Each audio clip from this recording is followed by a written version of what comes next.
Hey, thanks so much for finding the video. Do us a favor. If you haven't done so yet, please subscribe. And be sure to leave your comment. We love to interact.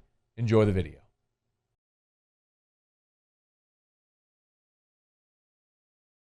Pro Football Focus ranked the NFL rosters ahead of the draft.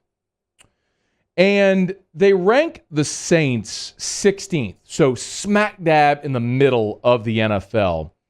And part of me looks at this and goes, man, I look at this roster and I see Alvin Kamara, All-Pro. Michael Thomas, All-Pro. Demario Davis, All-Pro. Ryan Ramczyk, All-Pro. Deontay Harris, All-Pro. And I'm going, man, that's not even including guys like Marshawn Lattimore and Teron Armstead. It'd be great defensive players. Cameron Jordan. I'm going, how in the world are they in the middle of the pack of the NFL? And it actually kind of a little bit makes sense because of something we've talked about a good bit here since the season ended and really since they've been moving through free agency. The real issue with the Saints is not their frontline starters. It's the lack of depth.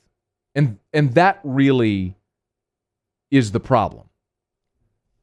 The problem is your frontline starters, mostly across the board, are very good. But you can make that case for a lot of teams that have star players. I mean, I could look at the Atlanta Falcons and go, man, Julio, Calvin Ridley, Debo. I mean, they got some really good starting players, but depth is ultimately, on a 53-man roster, what's going to be the differentiator between a championship roster and an also-ran.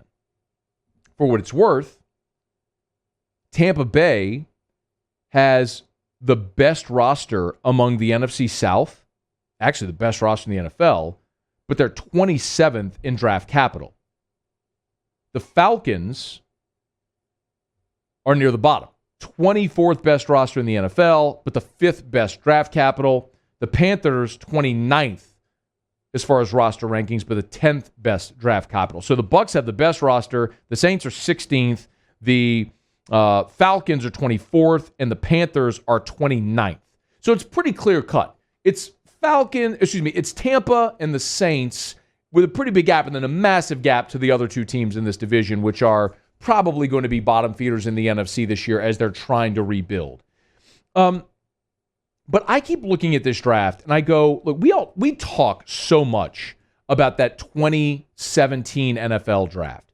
And in part because it was it's widely regarded as one of the two best drafts in Saints history. And the 2017 draft, of course, netted the Saints the core of what became the run that they're on right now, and now they're having to re-sign a lot of these guys. But, of course, you had Lattimore and Ramczyk in round 1. You had Marcus Williams in round 2. You had Alvin Kamara and Alex Anzalone in round 3, along with Trey Hendrickson. I mean, think about that. Kamara, Anzalone, Hendrickson all in round 3, and then Al-Qadim Muhammad in round 6, who made the team and is still in the NFL. Every player in that draft is still in the NFL, and until right now, they all were on the roster, but you obviously just lost Anzalone and Hendrickson out of free agency. But 2016 really was the year that allowed them, after back-to-back-to-back 7-9 seasons, 2016 was what started the pendulum moving in the other direction, because the 2015 draft was an absolute abomination. Yet Andrus Peat, who's obviously still there, but the rest of that draft was Stephon Anthony, Kikaha, Garrett Grayson, PJ Williams, who obviously is still with the team, but not in a starting role, Davis Tull, Tyler Davis, and Damian Swann and Marcus Murphy. You used a ton of picks. You used 9 picks in that draft, and only two guys, are still with your team. 15 was awful, but you bounced back with 16 because you had Sheldon Rankins, Michael Thomas, Von Bell, David Onyemata, and then Daniel Lasco, who made the team as well. But 4 of those guys are still with you. Von Bell's not. So 3 of those guys are still with you. That started the pendulum. 2017 was the glut, amazing draft, and then 2018 was a big step back. And 2018 was that you traded up for Davenport, jury's still out. Tre'Quan Smith in round 3, which that he hasn't ever become a consistent contributor. The rest of that draft, no one's on the team. Will Clapp is. The rest of that draft was Rick Leonard, Natrell Jamerson, Cameron Moore, Boston Scott, and then Will Clapp in round 7. The 2018 draft was awful. I mean, you got no production out of it, which is in part why you're in the position you are right now, where you've lost free agents that you can't afford, and then you don't have money to spend on other free agents. So it's interesting for me because I look at the Saints. They only picked 4 players a year ago, and I say you got really 2 options right now. You either draft a whole bunch of players like you did in 2017 and hope you hit on all of them.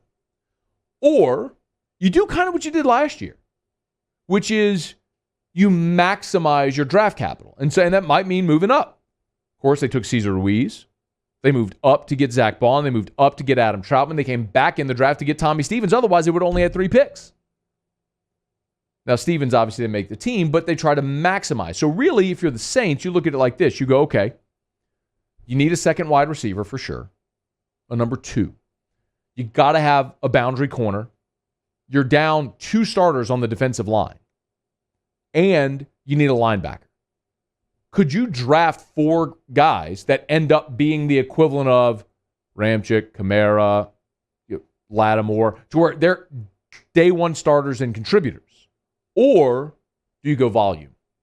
And I'll be very curious to see what they do. Now, Joe Rexrode tweeted this a bit ago, and Joe Rexrode is with The Athletic, but he tweeted this from Charles Robinson. Robinson, of course, is is an NFL writer for Yahoo Sports. And Rexrode tweeted, per Charles Robinson on Caleb Farley, who's the Virginia Tech cornerback, says he's hearing the Saints might move up to take Caleb Farley. And the Saints feel they may need to move ahead of the Titans to get that done. So what would that cost? If you just look at history, it's going to very likely cost, well, it would obviously cost the Saints the 28th pick in this year's draft, and likely your 2 this year, and maybe another pick, depending on how far up you have to go. Of course, when the Saints moved up to take Marcus Davenport, it ended up costing him that year's 1 and another year's first-round draft pick. Are you willing to give up 2 first-round draft picks to move up to do that? I guess it depends if Caleb Farley's there, but for me, I would say in this situation, I am okay with the Saints moving up. As a general principle, if that is your practice, if that is your approach, where you are going to say, we love this player, we think that player is a hit, we're going to do what we have to do to go get him, I'm good with that. And a lot of times, you boom. And sometimes, you bust. Sometimes it's Brandon Cooks and Marcus Davenport. Sometimes it's Julio Jones and Patrick Mahomes. But do you feel convicted on a player, and do you trust your scouting? That's the point where I really look at this year and say, this is somewhat of a telltale year for the Saints scouting department, because since 2017, we have made the assumption that they're just awesome in the draft. But realistically, 2018 wasn't a great draft. And they had some very solid picks in 2019. You didn't have a first-round pick, but you took Eric McCoy in round 2. You got C.J. Gardner-Johnson in round 4. So you got a couple of starting players for you there. And then last year, jury very much out. Cesar Ruiz didn't really pan out. Zach Bond, Tommy Stevens didn't make the team. And then Troutman, you're hoping, takes that big step. But 2 drafts have been good. 2 drafts have been not so great. So this kind of is the tiebreaker to say, can you put together another draft of a handful of players that can become instant contributors and maybe 2 or 3 starting players to replace the guys that you lose, like Sheldon Rankins and Quan Alexander, maybe Trey Hendrickson, depending on if Davenport's ready to step up, Janoris Jenkins. Like, you need those guys. And if Caleb Farley is a guy you're convicted about and you're willing to go up and get him, and there's your starting boundary corner opposite Marshawn Lattimore, I'm good with it. Do it, because you've got to get day 1 starters, because even after this draft, you still don't have enough capital to go out in free agency and spend money to get starting players. So your option is, back to the Pro Football Focus piece, have great frontline guys, but a massive drop-off in depth that leaves you in the middle of the NFL rankings roster-wise, or you go get starting players. You go get starting players in this draft. You nail it in this draft, and it immediately elevates you the way that Alvin Kamara and Marshawn Lattimore and Marcus Williams all did in 2017 and pushed you into the playoffs where it took a literal miracle to beat you. See how they do. Hey, thanks so much for watching. Please leave your comments. I love to interact, and be sure to hit the red subscribe button below.